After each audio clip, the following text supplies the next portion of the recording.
Welcome, fellow anglers, to the Good Karma Sport Fishing Podcast. I am Captain Ryan Van Fleet, your host here in the Florida Keys. Each week, I bring you fishing tips, stories, gear reviews, and more to help you maximize your fishing trip, catch big fish, and overall have fun. All right, so I'm going to be honest with you guys. Getting into vertical jigging was tough. I spent a lot of money on tackle trying to get things right. Now, I'm not going to offer any vertical jig recommendations as far as what to purchase in this podcast, as I'm a strong believer that catching fish while vertical jigging is not about the actual jig.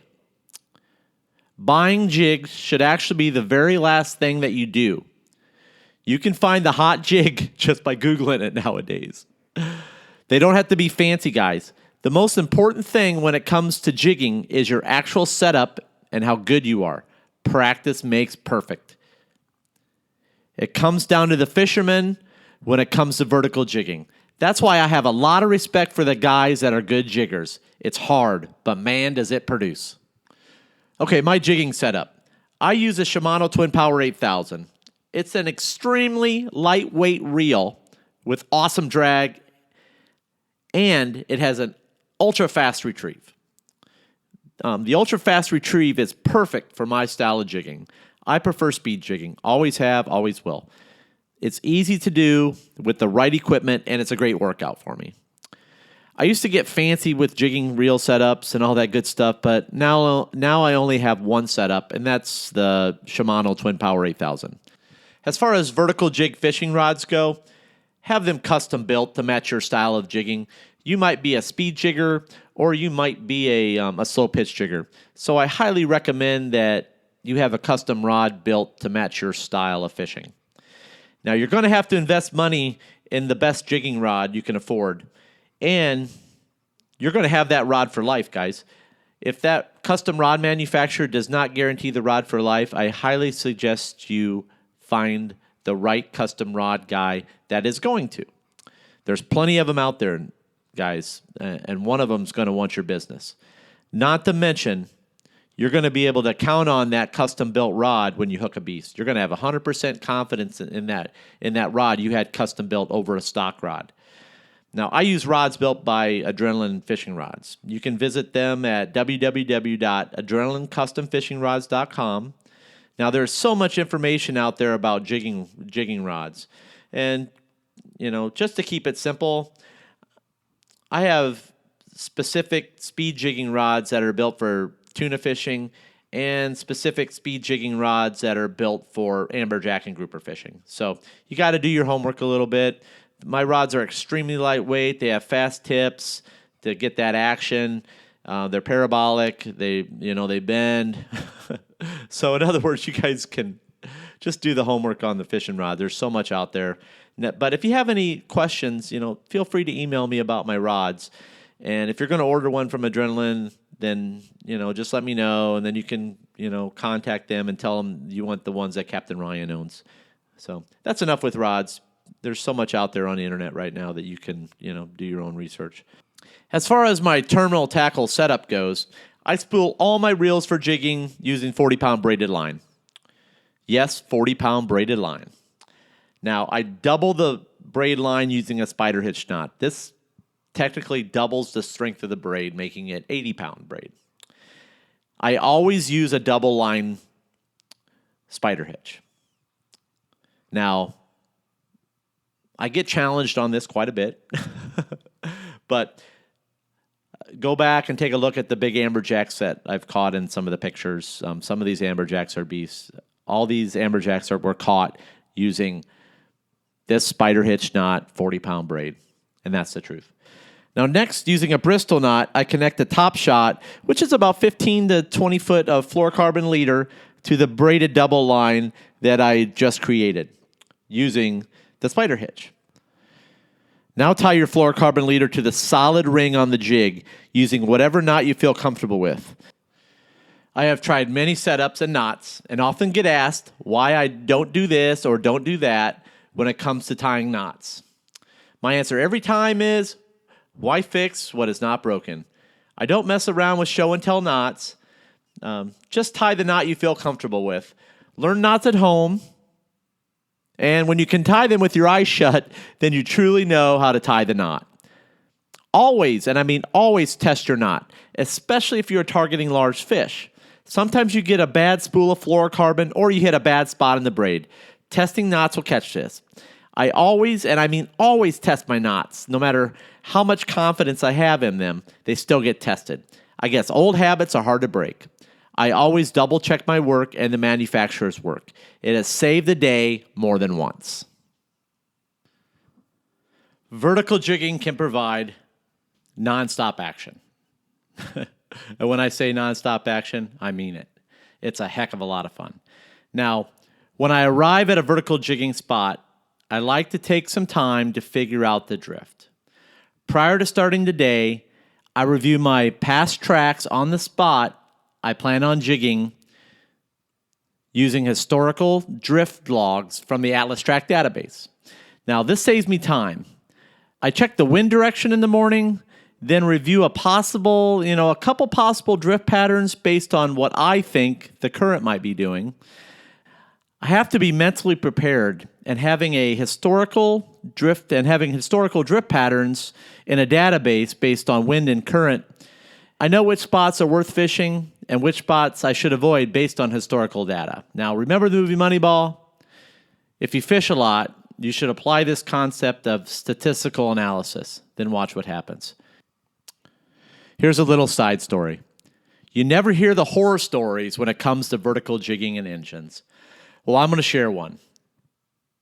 I have learned that it is not best to let a new angler close to the engine. And I'm very strict about this. I've had several new anglers wrap the line in the prop because they were not 100% awake or they just didn't know what they were doing. And they conned me into thinking they're professional fishermen, or should I say professional jiggers. The captain must be in control at all times. I have seen numerous prop fouls on the hump. I see guys hanging over the props, trying to get the line out. It's a dangerous place to foul a prop. Now, we fouled the prop one night at the hump, and to make a long story short, we had a big old hammerhead shark circling the boat.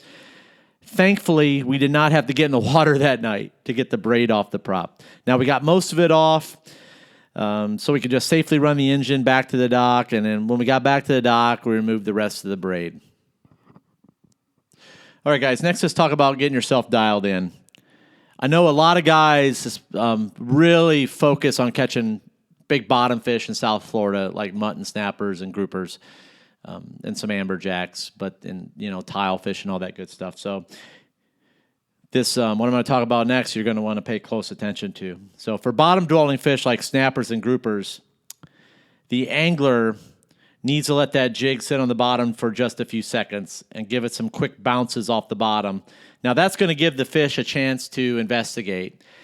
And at times, the fish will pick it up and eat the jig, and sometimes they'll pick it up and mouth it and all that good stuff. So the fish has to have a chance to eat that jig. So think like a spear diver when it comes to jigging for bottom fish around wrecks or, just doing some free jigging while you're live bait fishing for sailfish and all that good stuff. So spear divers, they brush the bottom of the ocean surface with their hands. They generate clouds of sediment, and they religiously use underwater lights and flashers to attract fish like grouper, wahoo, snapper, and cobia into their kill zone. The jig bouncing off the sea floor, guys, it creates vibratory sounds, and it generates clouds of sediment and sand.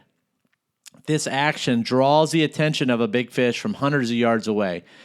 Now, if the angler does not draw the strike, he needs to lift it up, 5 to 10 feet off the bottom and just keep repeating the process. Now, if the bottom-dwelling fish, don't cooperate for you, the angler needs to start working the jig higher up into the water column, 30 to 50 feet, and then letting it drop back down. Guys, fish have fins. They swim. So from what I know or what I've seen and heard from commercial amberjack fishermen are that big mutton snappers swim directly below the amberjacks and eat the leftovers. So big amberjacks are going to stage higher up in the water column. So when you're cranking it up, you're like, there's no muttons down there. I'm gonna try to catch a tuna or amberjack. I know what you guys are saying because I say it too sometimes until I learned what was going on.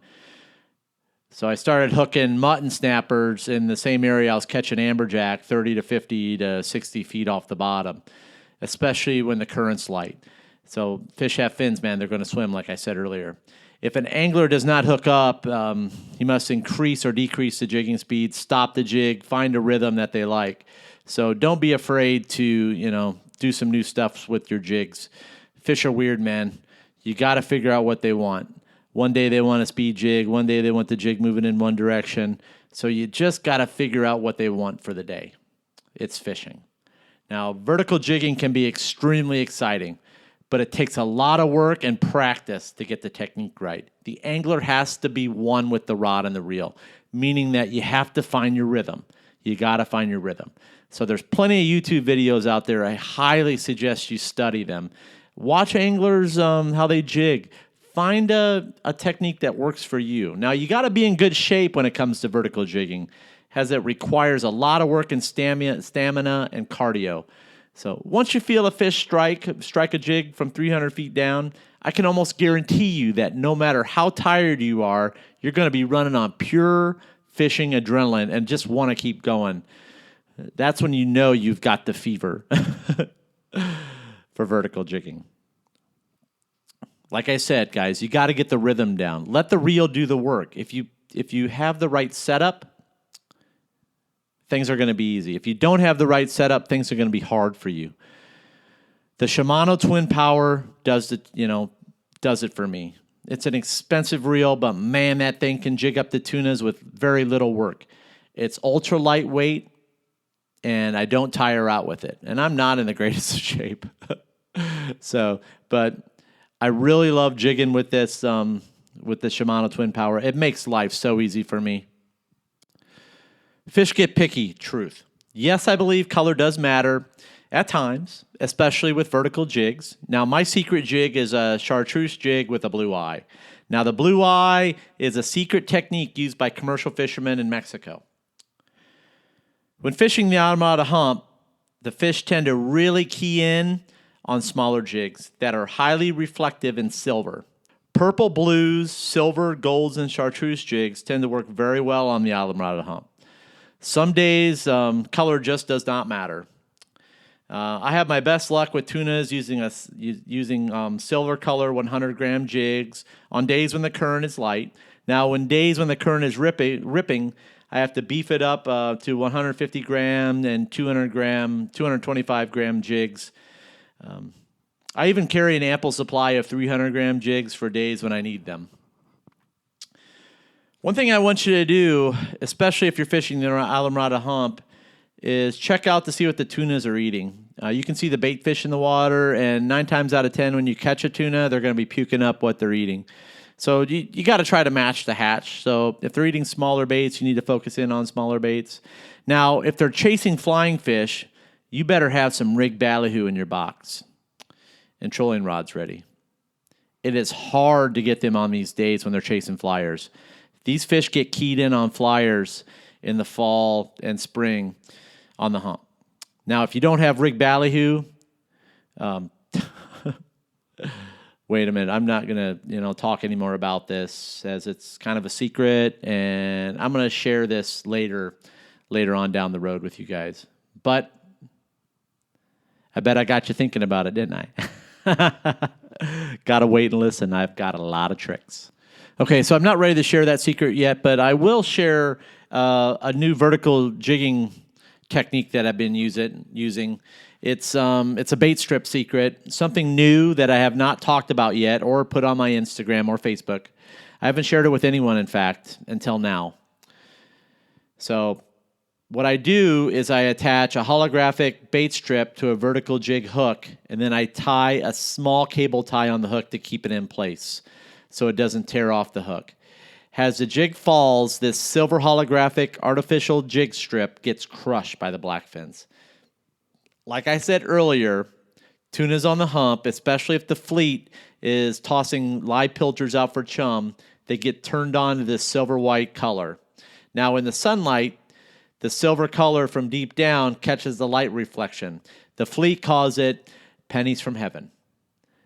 Now, you have to purchase a pack of bait strips, www.baitstrips.com, and try them out this winter. It's awesome. Now, check out the photo of my favorite vertical jig rigged with a bait strip in my show notes. Now, Bait Strips is not paying me to talk about their product. So I'm sharing this secret with you guys because I want you guys to catch more fish and make the most out of your time on the water. Next, let's talk about fluorocarbon leaders and jigging. I always, and I mean always, use fluorocarbon for abrasion resistance and stealth when fishing. Fishing is mental. I have confidence in every vertical jig I put down when it's tied with a fluorocarbon leader. I personally use 30 to 40 pound fluorocarbon when I'm targeting blackfin tuna and mutton snappers. Now, for big amberjacks and groupers, big groupers, I use 80 to 100 pound fluorocarbon leaders. Okay, I'm going to leave you with this. If you're visiting the Florida Keys and plan on fishing the Islamorada Hump, you guys got to be prepared. With poor water quality in the Gulf, we have a lot more dead grass making its way into the Gulf Stream. Now, there are days when guys travel all the way to the hump and try to live bait fish on the surface or troll through all this dead grass. It's a shit show. They can't get the bait to the tuna because of all the grass, bottom line. Then the guy that brought the arsenal of vertical jigs and trolling rods sets up next to the guy trying to troll or live bait while the guy is pulling all the grass off his jigs and starts catching tuna after tuna while the other guy continues to mow the yard. The guy wasted all that fuel just to mow the grass for the guy with the vertical jigs. Always be prepared. Even if you don't like to jig, you still have to be ready to jig, or just give up. Or somehow you got to figure out how to get a bait deep below the weeds to catch the fish. So what I learned about this sport, guys, is a lot of guys put down vertical jigging just because it's actual work. They try to put the other guy down. Oh, we don't do that. Da, da, da, da.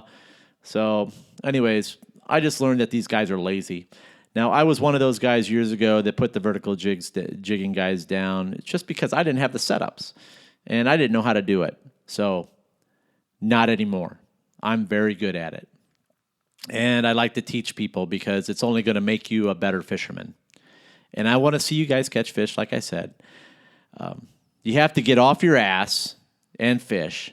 Not to mention, you have to work the boat and you have to find the fish. You actually have to catch the fish.